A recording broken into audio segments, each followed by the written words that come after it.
Despite the recent improvement last week in mortgage interest rates, we are still indeed near multi-decade highs, and inventory is still very tight.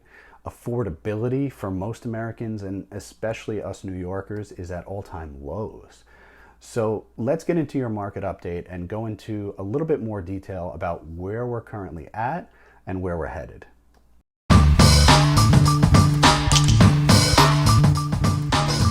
Real estate success without the BS. If Family Feud asked which economic phenomenon should be blamed for high rates, survey would say inflation before all other factors. And of course, you'd need a spin-off show to assign blame for the inflation itself. And I'm sure some respondents would blame the Fed's aggressive stimulus in 2020, 2021. Others would still blame all the various forms of post-COVID fiscal stimulus. And some would focus on supply and demand dynamics, both before and after the start of the Ukraine war.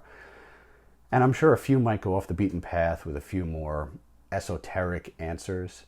But once we'd binge watched the episodes that helped us to debate the sources of inflation, we could then move on to documentaries that discussed whether inflation was under control or if it's still a big issue. But members of the Fed have been steadfast in referring to inflation being too high. So who's right? It's complicated. Inflation is moving in the right direction, but not for all the right reasons. Specifically, the core inflation index in the services sector is up in each of the past 2 months. Housing-related inflation is moving in the right direction, but is still way too high.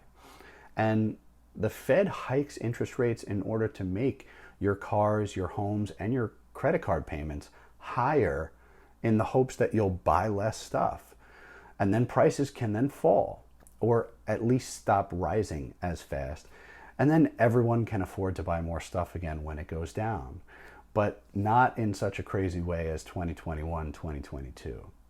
And the Fed is often criticized for keeping rates too high for too long, and then contributing to a sharper downturn with the economy, and we call that the hard landing.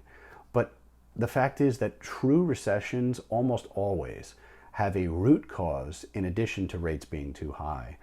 And the Fed critics would love for them to have a better crystal ball. And in a perfect world, the Fed could sense a buildup of recessionary risks and then begin to gently tone down the high rate rhetoric. But predictions are tough, especially about the future. And for the Fed or anyone else who's trying to predict near-term economic future, the data is open to interpretation. So regarding home prices and inventory, and you know what, let's throw in affordability.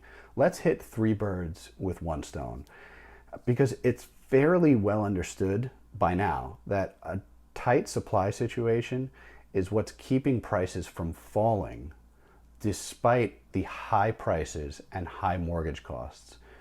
And with that said, the mortgage market and the economists who are looking at it have infinitely more confidence in it here in 2023 than it was on its best day in 2007. But we have to look at the demographic data and then combine that with the affordability that most homeowners have. There's a significant amount of homeowners that own their home free and clear. And then the greater majority of the ones that do have a mortgage are locked into interest rates below 4%. And because of that, we will not see a major change in housing inventory for quite some time. And the demand from the millennial generation, which is now reaching its prime home buying years at the same time as all this, demand is going to remain strong. So prices will remain stable for the foreseeable future. And when I say stable, I mean avoiding a rapid increase or decrease in prices. The only thing that can change that and exacerbate a rapid increase or decrease in prices is mortgage rates. A 2 or 3% drop or a 2 or 3% increase would be significant enough to put upward or downward pressure on home prices. But here's your news flash. That doesn't happen overnight. The slow creep is what kills most people because they wait to either buy or sell trying to time the market, which is why I always have my people, my clients, make their decisions based on the current market outlook and then based off of what they are trying to do in their life. Timing the market is a fool's errand. Do not gamble with your largest investment that you'll ever make. Know your numbers, know your goals, where you're trying to go and why, and then partner with a great expert to help you get there. If that makes sense, smash the like button on this video, and please don't be shy to reach out. If you're looking to make a move in real estate, whether it's now or in the future, I'm here to help and to make sure that my people get the best wins absolutely possible. So email, call, or text me anytime. I'm happy to give you some perspective, no BS advice based on your situation and your goals and help you get that win. Okay? Thanks for watching. Enjoy the rest of my market update email, and I'll see you guys in 2 weeks. Cheers. Take care.